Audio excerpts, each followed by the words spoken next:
Perkenalkan, nama saya Parulien Simamora dari kelas Manajemen Bisnis 1A. Di sini saya akan menjelaskan pada bagian keempat atau bab keempat mengenai kekuatan pasar penawaran dan permintaan. Kekuatan pasar dari penawaran dan permintaan. Penawaran dan permintaan adalah dua kata yang paling sering digunakan oleh para ekonom. Penawaran dan permintaan adalah kekuatan yang membuat ekonom pasar bekerja. Dan juga, ekonomi mikro modern adalah tentang penawaran, permintaan, dan keseimbangan pasar. Jadi, pasar adalah sekelompok pembeli dan penjual barang atau jasa tertentu. Istilah penawaran dan permintaan mengacu pada perilaku orang saat mereka berinteraksi satu dengan yang lain dalam pasar. Dan juga, pembeli menentukan permintaan, penjual menentukan penawaran. Jenis pasar. Yang pertama, pasar yang kompetitif adalah pasar dengan banyak pembeli dan penjual yang tidak dikendalikan oleh satu orang.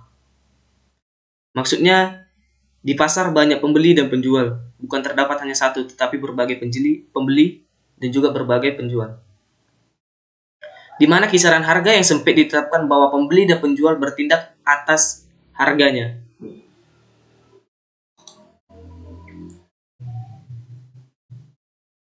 Kompetisi sempurna. Produk sama, banyak pembeli dan penjual, sehingga masing-masing tidak memiliki pengaruh terhadap harga.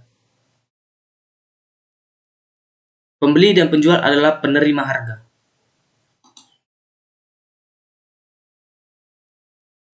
Monopoli. Satu penjual dan penjual mengendalikan harga. Oligopoli. Sedikit penjual, tidak selalu persaingan yang agresif. Maksud dari monopoli adalah penjualnya hanya satu dan penjual tersebut mengendalikan harga. Maksudnya di sini adalah monopoli bebas menentukan harganya gara-gara cuman hanya dia yang menjual barang atau produk tersebut. Sedangkan oligopoli, dia sedikit penjual tetapi tidak ada persaingan agresif. Meskipun begitu, bukan cuma oligopoli atau cuma satu penjual yang menjual barang tersebut. Jadi tidak ada persaingan yang agresif. Persaingan monopoli. Yang pertama, banyak penjual, produk yang sedikit berbeda. Yang ketiga, setiap penjual dapat menetapkan harga untuk produknya sendiri. Permintaan. Kuantitas yang diminta adalah jumlah dari barang yang pembelinya mau dan mampu untuk membeli.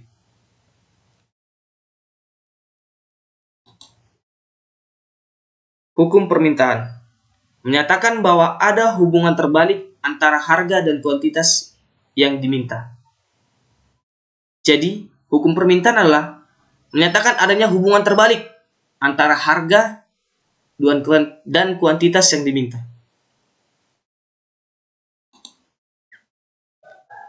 Jadwal permintaan adalah tabel yang menunjukkan hubungan antara harga dan jumlah barang yang diminta.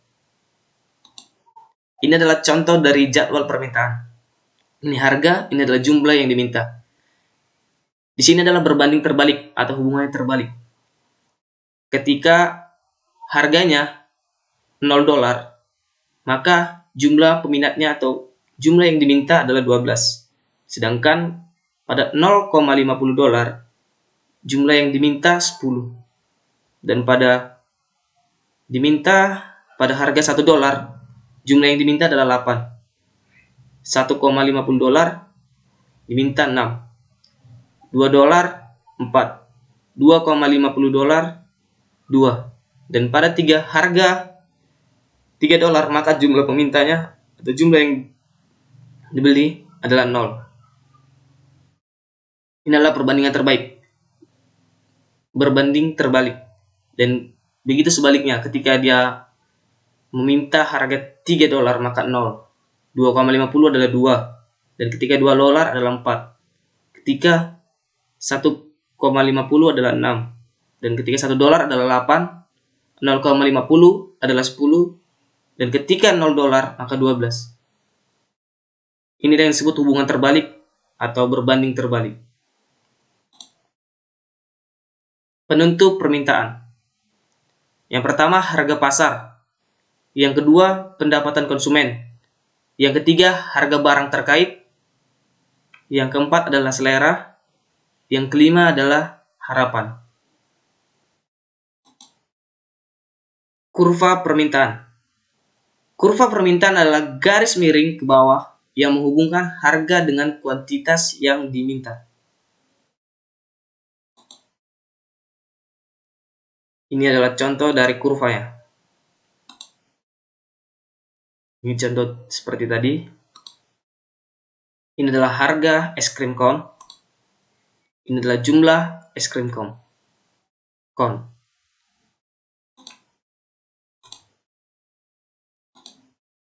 Pada saat harganya 3 dolar, maka jumlah yang dibeli adalah 0. Tapi ketika pada harga 2,50, maka yang dibeli adalah 2. Dan ketika harganya 2 dolar, maka yang dibeli adalah 4. Dan ketika harganya 1,50, maka yang dibeli jumlahnya ada 6. Dan ketika harganya 1 dolar, maka jumlahnya adalah 8. Dan ketika harganya 0,50, maka jumlah yang dibeli adalah 10. Dan ketika harganya 0, maka jumlah es krim yang dibeli adalah 12. Ini adalah garis kurvanya, kurva permintaan.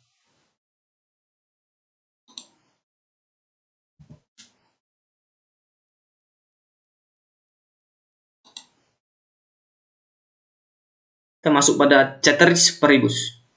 Ceteris paribus adalah frase Latin yang berarti semua variabel selain yang sedang dipelajari dianggap konstan. Secara harfiah, ceteris paribus berarti hal-hal yang dianggap sama. Kurva permintaan miring ke bawah karena ceteris paribus. Harga yang lebih rendah menyiratkan jumlah yang lebih besar yang diminta. Permintaan pasar. Permintaan pasar mengacu pada jumlah semua permintaan individu untuk barang atau jasa tertentu. Secara grafis, kurva permintaan individu dijumlahkan datar untuk mendapatkan kurva permintaan pasar. Penentu permintaannya. Yang pertama adalah harga pasar. Yang kedua adalah pendapatan konsumen. Yang ketiga adalah barang terkait. Yang keempat adalah selera. Yang kelima adalah harapan. Perubahan kuantitas yang diminta versus perubahan permintaan. Perubahan kuantitas yang diminta. Pergerakan sepanjang kurva permintaan disebabkan oleh perubahan harga dari produk.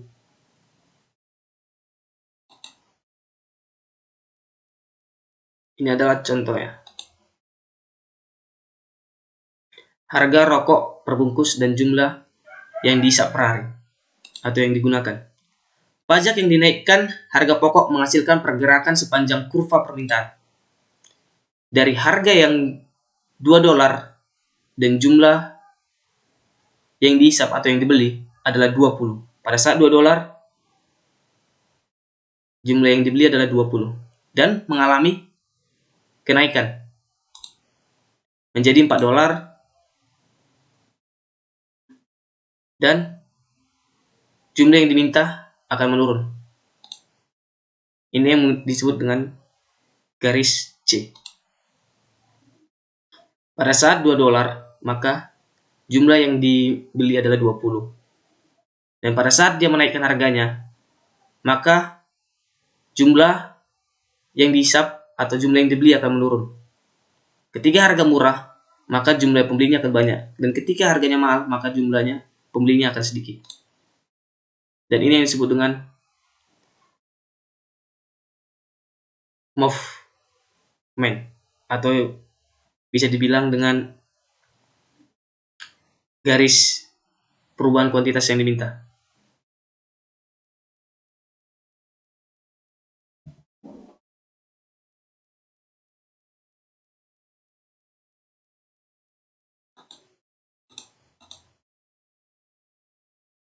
Perubahan kuantitas atau perubahan permintaan.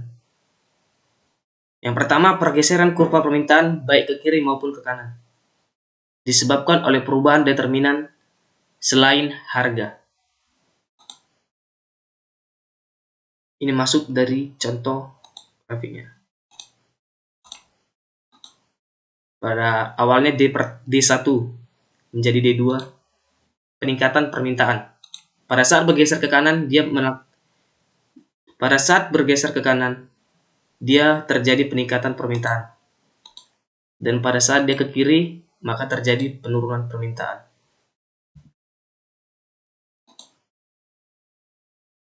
Pendapatan konsumen. Ketika pendapatan meningkat, permintaan akan normal atau bagus akan meningkat.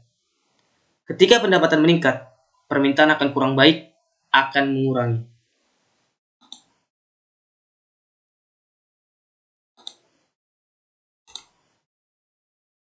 Harga es krim cone, jumlah yang dibeli es krim.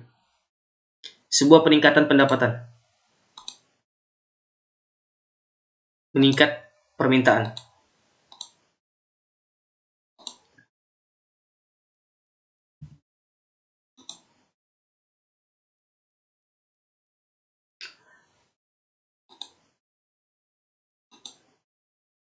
Pada saat ini sebuah peningkatan terjadi, yaitu meningkat permintaan dan bergeser ke kanan.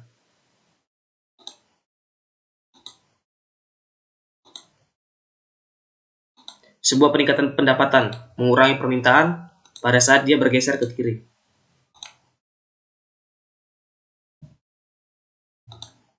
Jadi, ketika penurunan harga suatu barang berkurang,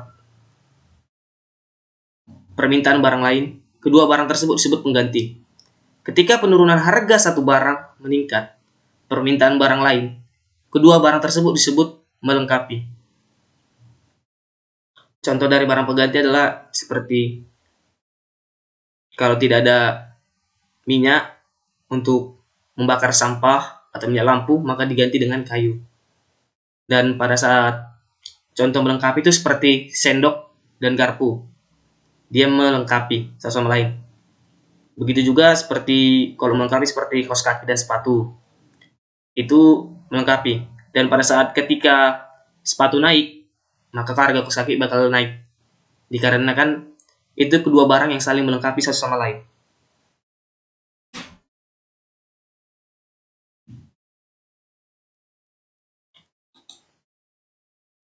Ini adalah contohnya. Variabel yang mempengaruhi kuantitas yang diminta, sebuah perubahan variabel ini. Yang pertama itu harganya. Harga mewakili gerakan sepanjang kurva permintaan. Dia melakukan pergerakan. Dan pada saat penghasilan, menggeser kurva permintaan. Harga barang terkait, menggeser kurva permintaan. Selera, menggeser kurva permintaan. Harapan, menggeser kurva permintaan. Jumlah pembeli, menggeser kurva permintaan. Jadi, selain harga, semuanya menggeser kurva permintaan. Cuman harga lah yang mewakili gerakan permintaan kurva permintaan. Selain dari itu, seperti penghasilan, harga terkait barang-barang, selera, harapan, jumlah pembeli, itu menggeser kurva permintaan.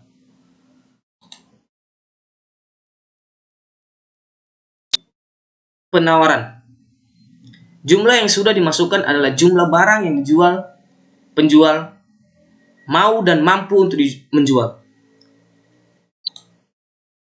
Hukum penawaran adalah menyatakan bahwa ada hubungan langsung atau positif antara harga dan kuantitas dipasok. Penentu penawaran. Yang pertama adalah harga pasar, yang kedua harga masukan, yang ketiga adalah teknologi, yang keempat adalah harapan, yang kelima adalah jumlah produsen. Jadwal penawaran. Jadwal penawaran adalah tabel yang menunjukkan hubungan antara harga barang dan jumlah yang ditawarkan. Ini adalah contoh dari jadwal penawaran. Begitu berbanding lurus. Pada saat harganya 0, maka yang diminta adalah 0. Pada saat 0,50, harga yang diminta adalah 0. Dan ketika saat 1 adalah 1. Dan 1,50 adalah 2. Pada saat 2 adalah 3. Pada saat 2,50 adalah 4. Dan pada saat $3, maka harganya 5. Ini adalah berbanding selurus atau hubungan lurus.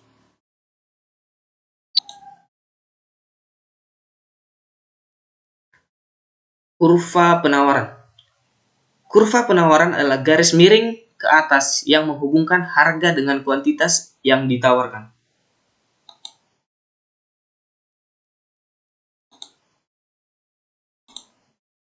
Harga, ini adalah kurvanya, ini adalah harga dan jumlahnya seperti tadi. Pada saat 50 adalah 0. Dan pada saat $1, maka yang diminta adalah 1. Dan pada saat 1,50 yang diminta adalah 2. Dan pada saat 2, maka yang diminta adalah 3. Pada saat $2,50, maka jumlahnya adalah 4. Dan pada saat $3, maka jumlahnya adalah 5. Inilah adalah kurva penawaran berbanding lurus. Penawaran pasar mengacu pada jumlah semua persediaan individu untuk semua penjual barang atau jasa tertentu. Secara grafis, kurva penawaran individu dijumlahkan mendatar untuk mendapatkan kurva penawaran pasar. Penentu penawaran yang pertama adalah harga pasar, yang kedua adalah harga masukan, yang ketiga adalah teknologi, yang keempat adalah harapan, yang kelima adalah jumlah produsen.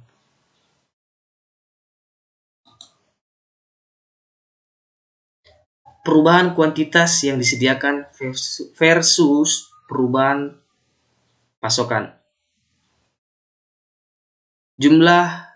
Perubahan jumlah yang dimasukkan. Pergerakan sepanjang kurva penawaran disebabkan oleh perubahan harga pasar produk. Maksudnya dari ini tadi, ini akan kita buat pada bentuk grafik. Kenaikan harga es krim menyebabkan pergerakan sepanjang kurva penawaran. Contohnya, pada saat harga 1, maka 1. Jadi melakukan kenaikan atau menyebabkan pergerakan naik ke atas dengan harga $3 yang dibeli adalah 5. Pada saat harga $1 mendapatkan 1. Pada saat harganya naik dan ternyata di sini juga jumlahnya naik. Itulah yang disebut dengan kurvanya berbanding lurus.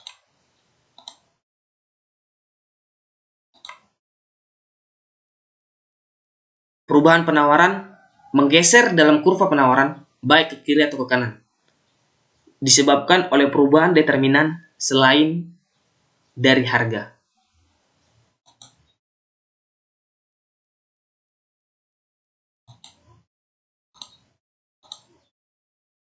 Pada saat bergeser ke kanan, dia peningkatan pasokan. Pada saat dia ke kiri, pada saat ke kanan dia peningkatan pasokan. Dan pada saat ke kiri, dia terjadi penurunan pasokan. Yang pada saat peningkat kanan, kita bikin garis S2. Dan pada saat penurunan, kita buat dengan nama garis S3. Ini seperti tadi. Ini seperti tadi, cuman ini jadi perubahan dari penawaran. Cuman bedanya di sini jadi penawaran dan di sana tadi permintaan. Ini contoh sama seperti tadi. Penawaran dan permintaan bersama. Harga keseimbangan. Harga yang menyimbangkan penawaran dan permintaan. Pada grafik, itu adalah harga di mana kurva penawaran dan permintaan berpotongan. Kuantitas keseimbangan, jumlah yang menyimbangkan penawaran dan permintaan pada grafik itu adalah kuantitas di mana kurva penawaran dan permintaan berpotongan. Ini dia. Pada saat berpotongan itu pada nilai 2 dolar pada permintaan dan penawaran. Dan pada saat 2 dolar, jumlah yang diminta sama dengan jumlah yang ditawarkan. Dan ternyata juga di sini permintaan dan penawaran memiliki persamaan. Pada harga 2 dolar dengan jumlah 7 di permintaan. Dan pada penawaran juga 2 dolar dan 7. Inilah grafiknya. Kita buat inilah garis permintaan dan inilah garis penawaran. Dan ini adalah titik potongnya. Keseimbangan yang kita sebut dengan keseimbangan. Pada keseimbangan ini terjadi pada titik 2 dolar pada harga 2 dolar dan jumlahnya adalah 7.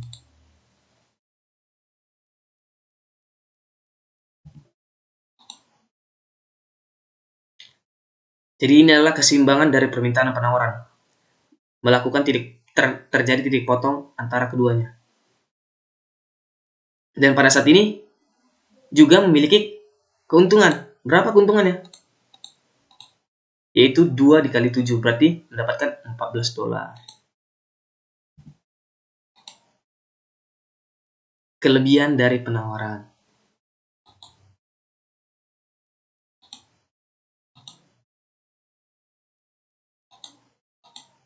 Kita masuk kelebihannya. Pada harga 2 dolar, dia masuk kepada kurva penawaran dengan harga 2 dolar dan 7. Dan pada saat 2,5 dolar, dia mengenai garis dari permintaan. Permintaannya yaitu 4. Dan pada penawaran dia mendapatkan 10. Terjadi peningkatan. Dan dia itu mengarah ke atas. Dan pada 2 dolar, dia mengenai dua garisnya seperti tadi, 7. Jadi kelebihannya adalah dia naik di antara permintaan dan penawaran.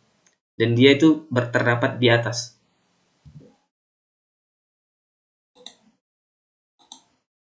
Jadi kita simpulkan bahwa kelebihannya ketika harga di atas harga keseimbangan, jumlah yang ditawarkan melebihi jumlah yang diminta. Seperti tadi, dia melebihi jumlah yang diminta. Jadi kita mendapatkan kelebihannya. Ada kelebihan pasokan atau kelebihan. Pemasok akan menurunkan harga untuk meningkatkan penjualan, sehingga bergerak menuju keseimbangan.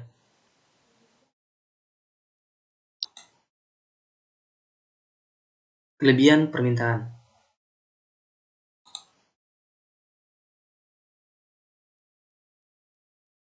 Harga es krim seperti tadi.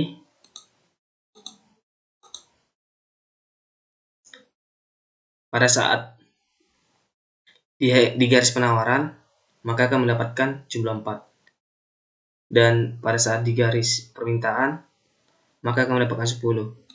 Di sini terdapat kekurangan karena dia berada di bawah. Dia berkurang. Dia seharusnya yang harga 2 dolar, tetapi menurun menjadi 1 dolar, menjadi 1,5 dolar. Itu yang disebut dengan kekurangannya. Kalau tadi pas saat kelebihan dari penawaran, dia naik. Yang harganya aturan 2 dolar menjadi 2,5 dolar. Sedangkan pada saat di sini dia mendapatkan penurunan yang harusnya 2 dolar menjadi 1, dolar. Seperti itulah.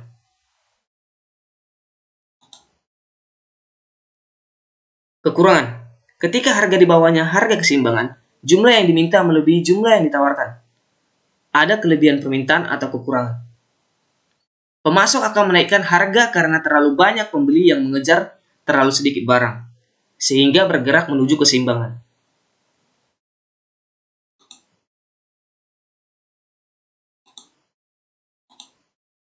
Tiga langkah untuk menganalisis perubahan equilibrium. Yang pertama, putuskan apakah peristiwa tersebut menggeser kurva penawaran atau permintaan, atau keduanya. Yang kedua, Tentukan apakah kurva bergeser ke kiri atau ke kanan. Yang ketiga, periksalah bagaimana pergeseran mempengaruhi harga dan kuantitas equilibrium atau librum. Bagaimana peningkatan mempengaruhi keseimbangan. Ini kita masuk pada cuaca. Pertama, cuaca panas meningkatkan permintaan es krim. Gara cuaca panas, jadi permintaan es krim itu banyak. Gara orang pada saat panas ingin merasakan yang dingin-dingin. Keseimbangan barunya itu meningkat. Menghasilkan tempat yang lebih tinggi harga. Yang seharusnya harganya $2 menjadi $2,50. Yang di sini keseimbangan barunya muncul. Ini adalah awal keseimbangan, dan pada saat cuaca panas, maka permintaan meningkat. Dan akan membuat garis baru yaitu dari 2, dan pada saat di titik ini adalah keseimbangan barunya, dan yang lebih tinggi kuantitas terjual. Yang seharusnya $2.07 sekarang $2,50 meningkat menjadi 10. Inilah keseimbangan barunya.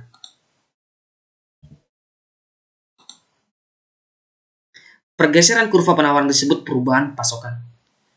Pergerakan sepanjang kurva penawaran tetap disebut ganti kuantitas dipasok. Pergeseran kurva permintaan disebut perubahan permintaan. Pergerakan sepanjang kurva permintaan tetap disebut ganti kuantitas menuntut.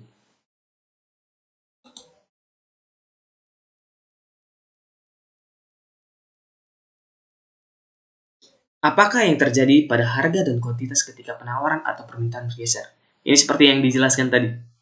Ini sama, cuma ini dalam bentuk tabelnya. Ini bagaimana penurunan pasokan mempengaruhi keseimbangan. Oke.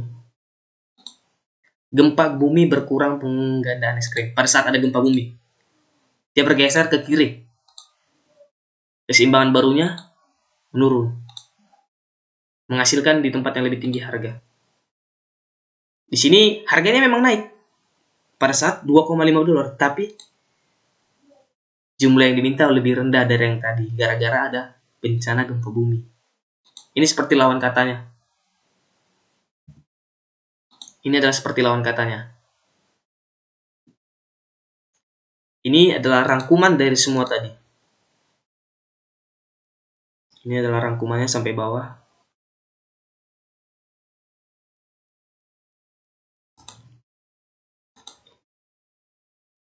Dan sampai sinilah penjelasan saya mengenai pembelajaran ini.